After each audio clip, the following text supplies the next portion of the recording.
Hello बच्चों, स्वागत है आपका। आज हम पढ़ेंगे रिमझिम कक्षा 5 का छठा पाठ है ये, और पाठ का नाम है चिट्ठी का सफ़र। इस वीडियो में आज हम इस पाठ के कठिन शब्द और उनके अर्थ जानेंगे और कुछ कठिन शब्दों को चित्रों के माध्यम से भी हम समझने का प्रयास करेंगे। चलिए शुरू करते हैं। पहला शब्द, पहला शब्द है यहाँ जिंदगी। जिंदगी का मतलब होता है जीवन, जो हम जीते हैं, ये जो लाइफ होती है हमारी, उसी को जीवन कहा जाता है और अंग्रेजी में इसको लाइफ कहते हैं। अगला शब्द क्या है देख लेते हैं। अगला शब्द है स्थान। स्थान का मतलब होता है जगह, यानी कि कोई भी वह स्थान हो सकता है जहां आप रह रहे हैं, जहां आप जाते हैं। कोई भी जगह होती है उसको स्थान कहते हैं और अंग्रेजी भाषा में इसको प्लेस कहा जाता है। चलिए अगला शब्द देखते हैं।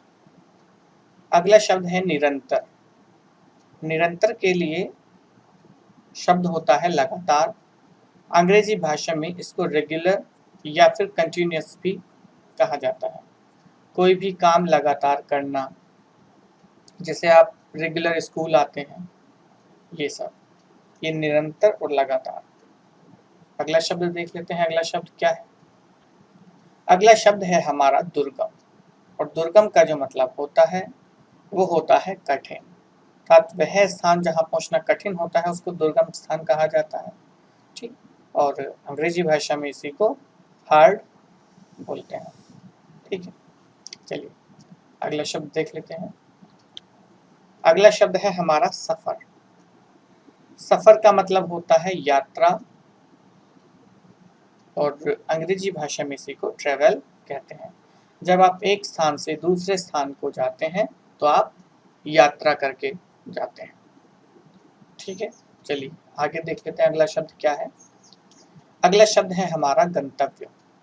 गंतव्य का जो मतलब होता है, अंग्रेजी भाषा में डेस्टिनेशन कहते हैं इसको, और साधारण शब्दों में इसका मतलब समझा जाए तो वो होता है पहुंचने का स्थान, यानी कि कोई भी वह स्थान जहां पर किसी को पहुंचना है, चाहे वो आप हैं, चाहे कोई पत्र है, कोई पशु है, कोई पक्षी है, जिसको भी जहां उसका पहुंचने का स्थान होता है उसको गंतव्य कहते हैं।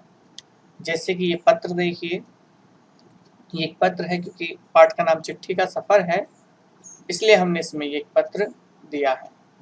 तो पत्र में मैं आपको देखिए दिखाता हूँ पत्र में क्या क्या चीजें होती हैं, वो एक बार आप देख लीजिए जी। ये है गंतव्य स्थान, ये जिसको लिखा है, यानी कि जो पत्र है ये जिसने लिखा है यहाँ भेजने के लिए लिखा है, वंडरफुल। तो ये इसका गंतव्य स्थान का पता है, यानी कि इसका गंतव्य स्थान है। और इसी के साथ यदि हम देखें, ये वो पता है जिसने पत्र भेजा है। और यहाँ लिखा है स्पीड पोस्ट से है, साधारण पोस्ट से है या रेगुलर से है। ये वो डेट है जिस डेट को इसे पोस्ट किया गया, और ये वो डेट, ये वजन है इसका कितना है। तो इस प्रकार का एक पत्र का ये एनवेलप है, पत्र इसके अंदर होता है। तो आप समझ गए होंगे गंतव्य का मतलब क्या होता है। एक बार फिर दोहराइए मेरे साथ। गंतव्य का मतलब पहुंचने का स्थान, अर्थात डेस्टिनेशन। चलिए अगला शब्द देखते हैं। अगला शब्द है गौर से। इससे पहले भी आप इसको कई बार पढ़ चुके हैं। गौर से का मतलब होता है ध्यान से, यानी कि केयरफुली। किसी चीज को जब पढ़ते हैं हम कक्षा में, तो टीचर ने भी कई बार आपसे कहा होगा बेटा ध्यान से पढ़ो, वही गौर से पढ़ो, केयरफुली, सावधानी पूर्वक। आगे देख लेते हैं। अगला शब्द है भौगोलिक। भौगोलिक का मतलब होता है भूगोल से संबंधित, अर्थात ज्योग्राफी से related, which is related to geography, यानी कि ज्योग्राफिकल। ठीक है, आगे देखते हैं। अगला शब्द जाहिर है। इस पाठ में काफी शब्द उर्दू के भी आए हैं, क्योंकि हिंदी भाषा में कई भाषा के शब्दों को सम्मिलित किया गया है, तो काफ़ी शब्द उर्दू के भी यहाँ आपको मिलेंगे। जैसे ज़ाहिर है, तो ये उर्दू का ही शब्द है। इससे पहले ज़िंदगी पढ़ा, तो वो भी उर्दू का ही शब्द है मूल रूप से, लेकिन अब हिंदी भाषा में ले लिया गया है। तो ज़ाहिर है मतलब स्पष्ट है, क्लियर। आगे देखते हैं। हर कार्य, हर कार्य का मतलब होता है पैदल चलकर पत्र पहुंचाने वाले। पैदल पर चलकर जो संदेश पहुंचाने वाले होते हैं उनको रनर बोलते हैं। आगे देखते हैं। अगला शब्द है दिलचस्प, अर्थात मजेदार या फिर इंटरेस्टिंग। जो बहुत अच्छा लगता है उसको दिलचस्प बोलते हैं, उसी को मजेदार बोलते हैं, और अंग्रेजी भाषा में इंटरेस्टिंग उसको बोलते हैं। अगला शब्द देखिए, हर कार्य। अभी आपने पीछे पढ़ा, हर कार्य यानी कि पैदल चलकर संदेश पहुंचाने वाले, रनर। ये चित्र देखिए, ये हर कार्य का ही चित्र है, यानी कि रनर का चित्र है ये। रनर किसको कहते हैं? हर कार्य वो होता है कि जो कुछ दुर्गम स्थान है हमारे भारत देश में या पूरे विश्व में, कई ऐसे दुर्गम स्थान हैं कि जहाँ पर गाड़ी का पहुंचना कठिन है, तो वहाँ पर ये लोग पैदल ही संदेश पहुंचाते हैं। और पुराने समय में तो मैक्सिमम ऐसे स्थान होते थे, तो ऐसे हर कार्य होते थे, ये हाथ में एक भाला लेकर चलते थे। ये आप देखिए, ये थैला है जिस थैले में डाक भरी हुई है जो इसको पहुंचाने हैं अपने गंतव्य स्थान पर, और ये हाथ में भाला है। ये भाला इसलिए होता है ताकि जंगली जानवरों से, जो हमला करने के लिए जंगली जानवर मिलते हैं रास्ते में, उनसे अपनी सुरक्षा की जा सके। चलिए आगे देखते हैं। अगला शब्द है हमारा इम्तिहान। इम्तिहान अर्थात आपकी परीक्षा या फिर एग्जाम।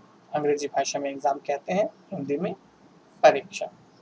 अगला शब्द चिट्ठी, जिसका आपने चित्र भी एक देखा पहले, उसी को पत्र। हिंदी भाषा में चिट्ठी भी बोलते हैं, पत्र भी कहते हैं, और अंग्रेजी भाषा में इसी को लेटर कहते हैं। अगला शब्द है इमारत। इमारत अर्थात भवन, और अंग्रेजी भाषा में इसी को बिल्डिंग कहते हैं। अगला शब्द देख लेते हैं क्या है। अगला शब्द है इकट्ठा। इकट्ठा अर्थात एक साथ, मिलकर रहना। मिलकर जो होता है उसको एक साथ बोलते हैं इकट्ठा, और अंग्रेजी भाषा में इसी को टुगेदर कहते हैं। ठीक, चलिए आगे देखते हैं। अगला शब्द है हमारा ज़रूरत। हर किसी की अपनी अपनी ज़रूरतें होती हैं। ज़रूरत को हिंदी भाषा में जो दूसरा शब्द होता है वो आवश्यकता होता है, आवश्यकता, और अंग्रेजी भाषा में इसको नीड कहते हैं। जैसे कि मुझे एक पेन की ज़रूरत है, या फिर मुझे एक पेन की आवश्यकता है, या फिर आई नीड अ पेन। तीनों का एक ही मतलब है। अगला शब्द देख लेते हैं, मुख्यालय। मुख्यालय यानी कि प्रधान कार्यालय, और अंग्रेजी भाषा में हेड ऑफिस बोलते हैं। कहते कि ये वह स्थान होता है जहाँ से किसी भी कोई भी संगठन का एक मुख्य कार्यालय होता है, और वहाँ से उसी के सारे और जो भी कार्यालय होते हैं वो संचालित होते हैं। जैसे कि हमारा केंद्रीय विद्यालय संगठन का जो मुख्य कार्यालय है, या प्रधान कार्यालय है, या मुख्यालय या हेड ऑफिस, वो दिल्ली में है, और हर जगह इसके रीजनल ऑफिस, स्कूल, ये सब है। जैसे ही यहाँ चित्र में देखिए, ये एक पुलिस मुख्यालय है, और जगह जगह फिर उसके पुलिस थाने होते हैं, सीओ ऑफिस होते हैं, एसएसपी ऑफिस होते हैं, वो अलग अलग होते हैं। सारी जो संचालन प्रक्रिया है यहाँ से नियंत्रित होती है, मुख्यालय से। ठीक, अगला शब्द देखते हैं, प्रजाति। प्रजाति का मतलब होता है किस्म, स्पीसीज। तो यानी कि यहाँ पृथ्वी पर पशुओं की, पक्षियों की बहुत सारी प्रजाति है। ठीक है, अगला शब्द प्रशिक्षित। प्रशिक्षित मतलब अच्छी तरह से सीखे हुए। कोई भी कार्य होता है तो जब वो किसी कार्य को अच्छे से सीख लेता है तो उसको उस कार्य में ट्रेंड कहा जाता है कि ये अब ट्रेंड हो गया है, और उसी को हिंदी भाषा में प्रशिक्षित कहा जाता है कि यह अब प्रशिक्षित है। स्किल्ड भी इसके लिए यूज किया जाता है। अगला शब्द प्रवासी।